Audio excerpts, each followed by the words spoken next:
Welcome to There Is a Method to the Madness. I am Rob Maxwell. I am your host and podcast producer. The Method to the Madness is a podcast all about physical fitness and wellness. The purpose of my podcast is to go over what works in physical fitness and, most importantly, why. And then also what may not be working for you. And again, why. Hence the name Method to the Madness. Today's topic is stress and what can we do about it, and especially in our workouts. I'm going to cover all that. But before I do, I want to thank Jonathan and Lyn Gildon at the Gildon Group at Realty Pro, because speaking about stress, they can definitely eliminate a lot of your stress when it comes to looking to buy a new home or trying to sell your home. They're professionals. They absolutely will get out there and get it done for you. I know them well. I personally vouch for them. They're the best real estate agents around. They can be reached at thegildongroup.com and at 386-451-2412. I will put their information in the show notes because that's when you can click and go. All right, so I ask people often what are things that they want me to go over in the podcast. I like to get feedback from what people really want to hear, need to hear, believe they don't hear enough about. And most of that feedback I got thus far this week has been about stress. So as we probably know, stress affects every aspect of our life, and there's many different types of stress. There's positive stress, which we call eustress, eustress. There is neutral stress, that's a new one, called eustress. And then there is distress, and I think that's what most people are talking about when they talk about stress. And that can come in the form of being pushed for time, traffic, deadlines, people. So there are a lot of things that stress us out these days. I've done an entire podcast on the biochemistry of stress before. Please go back and check that out. I think you'll really like it. And also in this last week's series, I did all the different principles of physical fitness. And I think you'll find that periodization touches on stress, and then recuperation touches on stress. So if you're really stressed out, those are three different ones to go back to. Today I'm going to focus on some solutions to stress, especially while working out. All right, these are the things that have worked for me through the years, and it's my experience as a trainer, coach, and physiologist as to what works for the people that I try to help as well, hence the clients. So it's very often that when somebody comes into the gym, naturally we're going to ask them what's going on, how you doing, you want a little bit of feedback before you start working out. And it's very often that somebody says, oh, I'm stressed out, this is going on, that is going on. And I think we all feel that way, and it's okay to get it off your chest, so to say, and then take a deep breath and go about your business for sure. Now, what I notice sometimes though, and we really try to redirect people on this, is that they have a hard time at this point focusing then on the workout, and it's the workout that's going to at least alleviate a lot of the feelings of stress. It's not going to take away the stressor. The stressor is what is the problem. For example, it's not going to take away the traffic, of course. It's not going to take away your needy uncle that won't stop bothering you. It's not going to take away all of the people on social media that are bothering you with their political posts or whatever. No, it's not going to take those things away, but a good workout will change your focus and change your biochemistry, hence your hormones and your neurotransmitters, so you feel a lot better about it. So we can't control the stressors per se, but we can sort of control how we respond to the stressors. And that is where exercise really, really comes in. So I like to try to expand myself in all areas. That's just something that I like to do to try to feel better and move forward in life. So I like to try to read for my intellectual self. I like to study my craft. I like to study other things such as psychology, philosophy, literature. There's a lot of interests that I have. Music. I take piano because it is good for me. I've always loved music and felt that I didn't really ever try to do anything musically speaking, so now I'm taking piano, which is good for that. I read a lot of different self-help type stuffs, different types of things on meditation and all that stuff, and I try to further myself in my spiritual life through different forms of prayer, centering, and things like that, and reading. So I always like to do that, and then naturally I like to work out too for my physical body. One of the things that always stresses me out, which is kind of funny, is that when the more and more I read about meditation, the more I realize it's really a good thing. But then I get stressed out about it because, like everybody else, I start wondering if I'm doing it right. And they always say there really is no right way. And then I think, well, there kind of has to sort of be a right way, right? I mean, it just doesn't make sense that, like, I don't know, that there has to be some sort of a right way with meditation. So I'll stress myself out. What is that way?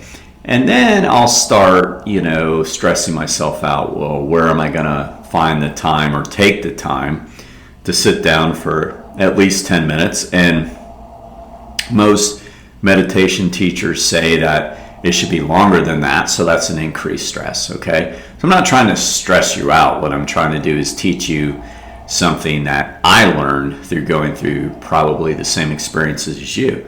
Then I realized through my studies what meditation really, really is. And what meditation really, really is not defocusing, but absolute focus on one thing. So it'll allow all of those thoughts and all of your stresses and all of your anxieties to not penetrate you nearly as bad, because you are simply not really focusing on them when you train your brain to do that. And it takes a lot of training. So meditation isn't zoning out, it's zoning in. So what I realized is sure, for some people, getting out their meditation pillow or their mat and sitting in a perfect, lotus position, and their back straight, and doing that for whatever 20, 30 minutes or longer might work really well, and that's fine. But all of the research I've done on meditation, and I've done a lot, says that there isn't a perfect way, and that doesn't necessarily have to be it. There's a famous little story of a Zen master, or a Zen master, tells the story where one of his pupils continues to come up to him and say, "Sir, how do I learn to meditate?" And he says, "Go wash your pot." And he keeps sending him back to wash and wash. And finally, what the moral of the story was that it was in washing the pot mindfully where he got his meditation. So, and then similar to that is when you pour tea. So the lesson is just really focus on what you're doing, and you will get a meditative effect. So for me, that's where exercise really, really comes in and helps me. So I don't have to stress about when am I going to get in my meditation. I mean, there's numerous ways to do it if we understand what meditation really is. And they say that the Zen masters are meditating all the time because they're always staying focused on one thing at a time. So for me, meditation can be done ideally during exercise. So on one hand, I'll let my brain go. On another hand, I'm totally focused in on something. If it's cardio, I'm going to focus on my breathing or my footsteps, or I'm going to count how many footsteps I get in a minute or something to that effect, because I understand that if I really focus on what I'm doing, and that's an aspect of form that I can focus on, then all of a sudden, not only am I getting a better workout because I'm staying in the moment and I'm not allowing my brain to go off and think, what do I need to do next, which takes energy away. Believe it or not, it takes literal physical energy away from the workout. Not only am I getting the better workout, I'm also getting that meditative effect where thoughts start to come in, inspirations. When I say thoughts, I mean like inspirations. Now, what I know of meditation is we don't focus on the thoughts coming in. We kind of seal them away and say, that's interesting, I'll remember that later, and go back to whatever our focus is. And it literally can be minute to minute. But when I focus in on it, I know I'm having a better workout and I'm getting the meditative response that I want, so therefore I'm de-stressing. If I'm doing nothing but thinking about that stress and ruminating, that's called, where you can't get something out of your mind, or looping, I'm not helping that stress whatsoever. Okay? So getting back to where I started, when people come into the gym and they say they're stressed out about this, they're stressed out about that, we often tell them, okay, let's focus on the workout. And that's very hard for some people. They want to talk through their entire set, and maybe they're ruminating out loud through their entire set. Now, on one hand, the person might think they're getting it out, but in reality, they're really kind of not. I mean, they are, but they would do themselves much more service if in the beginning they got it out. I'm stressed out, this happened, this happened, this happened. Okay, take a deep breath. Now, let's absolutely focus on the workout. So focus on the workout, there's different cues we can think about. Now, we're good here. I mean, we always tell people naturally the exercise, but we also tell them the muscle groups. You know, maybe some people are like, well, why do they always tell me this works my quads? We don't do that because we think you forgot. We do that because we want you to focus on your quads, because I have a lot of experience in psychology. I have a degree in psychology. I have studied sports psychology, and I absolutely know there's such a thing called mind-to-muscle training. Meaning, if we put our cognitive energy on a particular muscle group while we're working that muscle group, that muscle will respond and come back stronger and more toned, which we call hypertrophy. So the first thing we do is cue the person, the muscle group they're working. Then we, if they don't know the good form, which most of them do, but some forget, we remind them of the good form. Raise to full extension, pause, lower, slower than you went up. So we give that cue. And then we tell the person to focus on their breathing.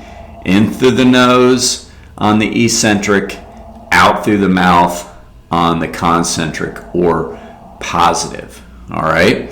So not only is this better for our workout and our muscles, but it's absolutely better for our mind too. It's going to help us de-stress. And look at that. If you followed a good workout program that we believe in, which is 25 to 30 minutes of strength training, after your warm-ups, cool-downs, whatever you're doing cardio-wise, but that's our belief on strength training. Not only are you getting a great workout, but you're also getting meditation if you really do it. Now, we fully understand that people want to talk sometimes and need to talk, and there's a place for that. Like, I think a healthy gym, a healthy club, a healthy personal training studio like we are, there is that camaraderie. I think it is very important. I just think that it needs to be at the right time. If you're resting about a minute between sets, that's a good time to do it. Beforehand, while you're warming up, if you are just simply doing a warm up and you don't want to get into a meditative state or good cardio workout, you don't have the time or that's not the purpose, that's another good time. After your workout, as you're cooling down, that's another good time. But during the workout is when you absolutely should put all of your focus on each individual set. And our brain, we are different than other animals. So we have long-term, we have short-term memory, and we can project into the future, with which a lot of other animals cannot do, meaning that we know what's coming up next. What we have to do is train ourselves to not focus on that. I know athletes that do that. You tell them to go all out for a particular interval of their workout, and they know that, and then they start thinking about that next interval. Now, naturally, what do you think happens when you do that, when you project from the interval you're on until the next? You naturally slow down, right? Because the brain is protecting you. So what you need to do, you can't change the fact that it's a reality, but what you can change is simply not giving it the energy. Put it in its own little compartment, we call it. Like, okay, that's future. That's not my business right now. What I have right now is my set right now. I know squats are coming up. I'm pretty sure squats are coming up anyway. They usually are. But that is not my business right now. Right now, my business is the business at hand. I'm on the leg extension. I'm going to remember it's my quads. I remember the form. I just put my mind to the muscle. I'm going to focus on my breath. I'm going to focus on form. I'm not going to talk during my set. I'm going to wait till it's over, and I'm really going to focus here, and I'm going to do the absolute best I can do on my set. And I promise you, as somebody who's been doing this for 28 years, if you do that, you will get the most out of each set. And if you get the most out of each individual set, then you're getting the most out of your workout. You're going to leave the gym feeling so much better. The stressors aren't gone, but how you responded to them has drastically changed, and that's what you have control over. All right, so speaking of other stress modalities, there are a lot of great stress reducing modalities out there besides working out. There is massage, there is chiropractic treatment, and one of our better chiropractors in the area of Volusia County is Chiropractic Physician Doris Antos. She's been doing this for 18 years up in Ormond Beach. That is a long time. Has an incredible reputation. Works on all types of people.